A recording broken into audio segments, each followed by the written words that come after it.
What's up everyone? I wanted to do a quick video on my woods and race bike, my hair scramble bike in particular.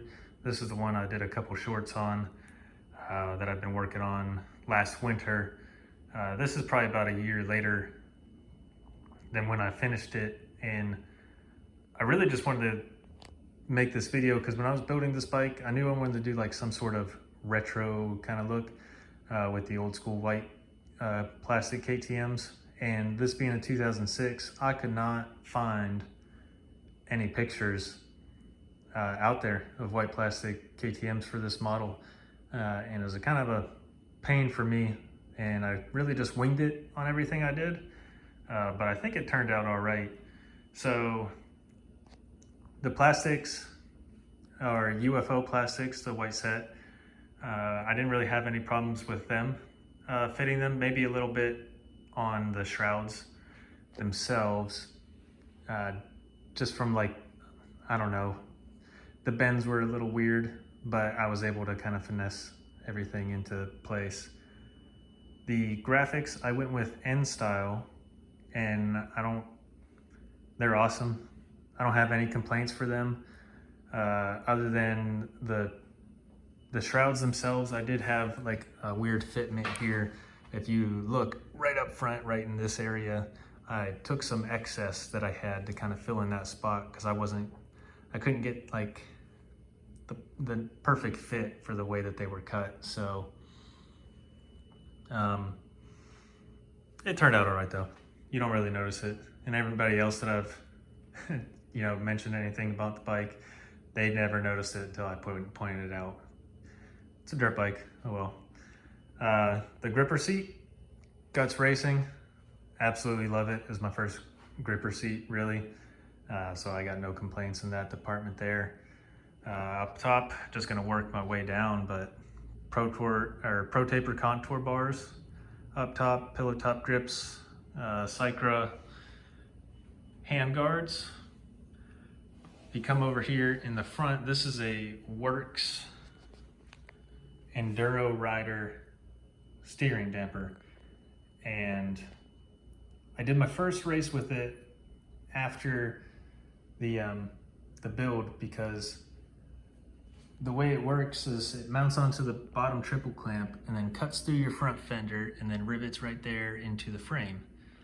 And kind of being a little OCD me, I didn't want to hack away on my brand new number plate and graphics and all that stuff. Well, my first race that I did, I washed the front end and head on a tree, punched right into the front number plate, stopped it dead in its tracks, and broke my little post and kind of mangled it up. So after that, I was like, kind of remembered that these are race bikes.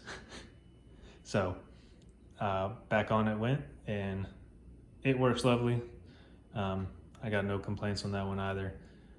One of my favorite things that it wasn't really hard, but I kind of got the best of both worlds with what I was working with. So I built this bike kind of on a budget, and I don't know if there's better options for these, but I got Enduro Engineering radiator braces, and I kind of just jerry-rigged with the bottom bolt and a couple zip ties the Duval radiator guards up front, because I wanted both protection and bracing from the side, because I had to buy new radiators because the old ones were bent in from so many crashes. But it worked out really well. If I pull you back here, you might be able to see a little funkiness going on with the left and right side shrouds there. It doesn't bother me, and they never caught any branches or trees yet, so like it's a woods bike meant to be raced, so that stuff doesn't really bother me anymore. Just like the faded IMS tank, not gonna complain about it, but that's the 3.2 gallon that I use. I mean, I race hair scrambles, so I've never ran out of gas. I'm a B-class rider, and I think the longest race I did was like 2.5 hours. Probably was getting a little close, but not really. Two other things, let's see, just some straps. Got some attached to my handguards there up front and one in the back, so that way, you know, when I inevitably tumble down a hill and my bike is down that hill with me, makes it a little easier to pick it up, move it around if I got to. Exhaust wise, nothing crazy. Stock silencer with the FMF gnarly pipe up front that I wasn't buying a new one. A couple dings and dents on that one, but like I said, when I was building this bike, I did everything sort of on a budget and didn't want to go like too overboard with it. It's a 20-year-old bike and I knew that I was going to beat the crap out of it.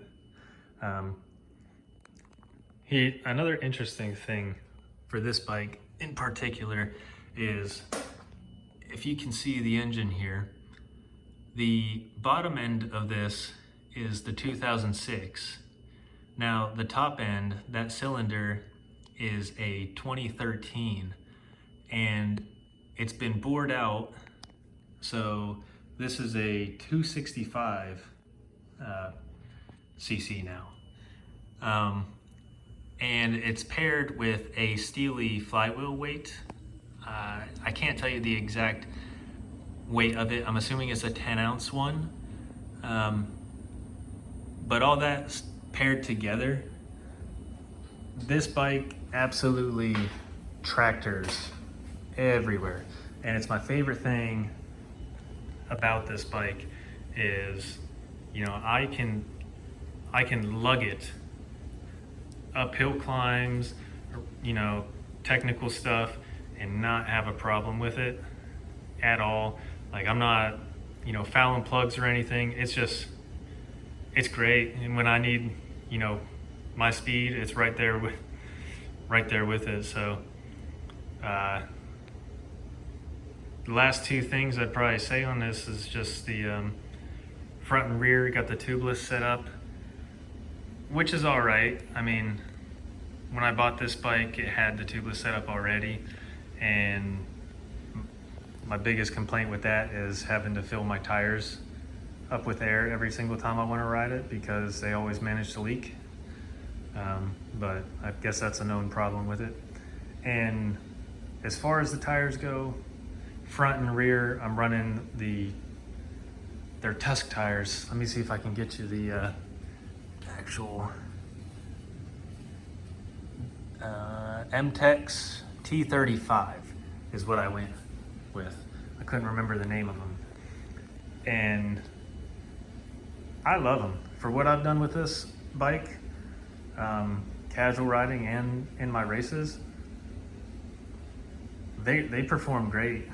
Now, I haven't rode them in any like soft sand yet, so like sugar sand down in Florida, or any like super sloppy muddy weather. I have taken them through mud, but I'm talking about like those, you know, downpour GNCC races. But so far as dry weather and a little bit of wet conditions there, like in East Tennessee is where I did a lot of races, they work phenomenal for, you know, what you're getting for the money. But yeah, hopefully this setup here kind of use it as a template. That's one of the main reasons why I wanted to do this video, is just because I had no idea what anything was going to look like, and I was just throwing pieces together. So if anybody was out there trying to get a idea of what an all-white 06 KTM, or that, I think it was 03 to 06 or 02 to 06, something like that. I think it turned out pretty sweet. But that's all for this bike for now. So I'll catch you guys in the next one.